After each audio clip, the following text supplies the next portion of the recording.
Dear brothers and sisters, there's probably been no time in our history, in our own history as individuals, where we had the opportunity to create our own social circles, to create our own methods and proportions of consumption, what we choose to bring into our lives, what we choose to read, who we choose to interact with outside of the necessary work and family spaces.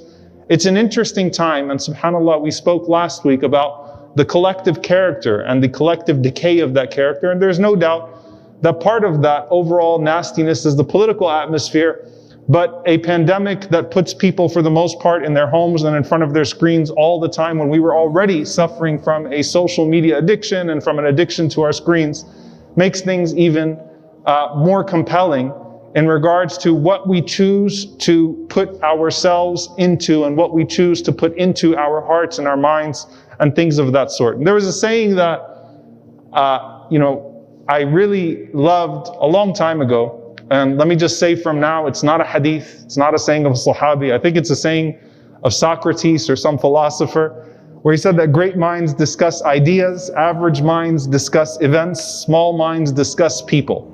Great minds discuss ideas, average minds discuss events, small minds discuss people. Now obviously, from our perspective as Muslims, discussing the Prophet ﷺ and discussing the companions and discussing the Salaf, the pious predecessors, in a way of learning from them and drawing inspiration from them is one of the greatest forms of ibadah, one of the greatest forms of worship.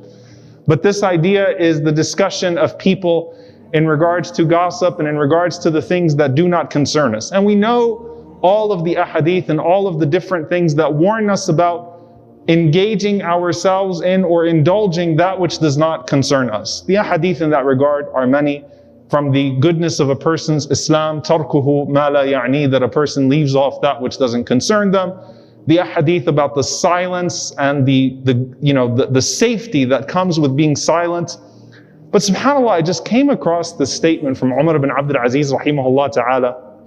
And honestly, this statement could circulate in our heads and could give us a lot to contemplate upon. And I want us to just think about this, inshallah ta'ala, the context of him weighing in on this statement or giving his opinion. Before I even talk about the statement, the most offensive sins to Allah subhanahu wa ta'ala, as some of the scholars of Tazkiyah have mentioned, are the ones that are unnecessary and the ones that are sought out. There's a difference between you get caught in a situation and you commit a sin, or you have, some serious conditions that cause you to fall in a moment of weakness, or you fall prey to your desires. But people that will actively go out looking for sins and actively publicize sins and it becomes offensive, because that shows a disregard for the sight of Allah subhanahu wa ta'ala, and that you completely take the idea of muhaqqarat al-dhunub, the belittling of sins, you don't take it seriously at all. It's whatever at this point, right? Just go look for it, looking for filth and jumping in and getting more and more. And jahr is not that you are seen in public committing a sin, it's that you publicize a sin proudly, right? It's to that point where it's just offensive, foul in that nature, right? That you have no consideration for the gravity of the sin anymore. And on the other side of that is when something comes your way, right? Now, when it comes to the discussions and when it comes to things that show up in our WhatsApp and show up in our social media feed and start to become discussions, then there are certain people that are naturally going to be looked to be asked about certain things that are happening. And, in the case of Umar ibn Abdul Aziz rahimahullah ta'ala, he was being asked about some of the fitan, some of the trials and tribulations that took place with the Sahaba before him, and he is not too disconnected from their context. And he is not a person who gossips, not a person who's going to show any disregard to the honor of the companions of the Prophet ﷺ or anything of that sort. And there is no one that fears Allah subhanahu wa ta'ala more than him. No one's going to show more God consciousness in the way that they speak, in the delicacy and the sensitivity of a matter, than someone like Umar ibn Abdul Aziz rahimahullah ta'ala. He's not that far disconnected in terms of time. He's still living some of the effects of some of those wars and tribulations and trials that took place. Some of these are his grandparents, his uncles. But subhanAllah, the profound wisdom in how he responded when he was asked for his commentary, asked to weigh in. And who would be more qualified to weigh in than him? He said, تِلْكَ دِمَاء كَفَّ اللَّهُ يَدَيَّ عَنْهَا. He said, first of all, that is blood that Allah caused me to have no hand in shedding. Alhamdulillah, my hand was not involved in any of that conflict. That is blood that Allah held my hand back or caused me to have no hand in shedding.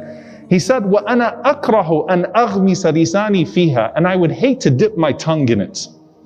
I thought, subhanAllah, how beautiful of a way to express, not interested. How beautiful of a way to express, not interested. That is blood I had nothing to do with shedding, and why would I go and dip my tongue in it now? And it speaks to that idea of what we learn from the Prophet ﷺ and the companions in the analogies of some of these things that waste our time and potentially sink our akhirah on the Day of Judgment.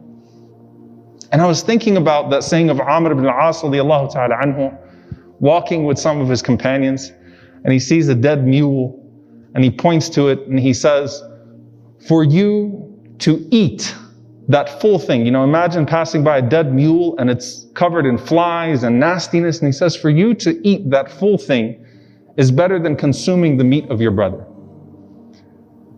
And there's one thing to say about the meat and what the rotten meat represents, right? أَيُحِبُّ أَحَدُكُمْ أَنْ يَأْكُلَ لَحْمَ أَخِيهِ مَيْتًا. Would one of you like to consume the flesh of your brother, your dead brother?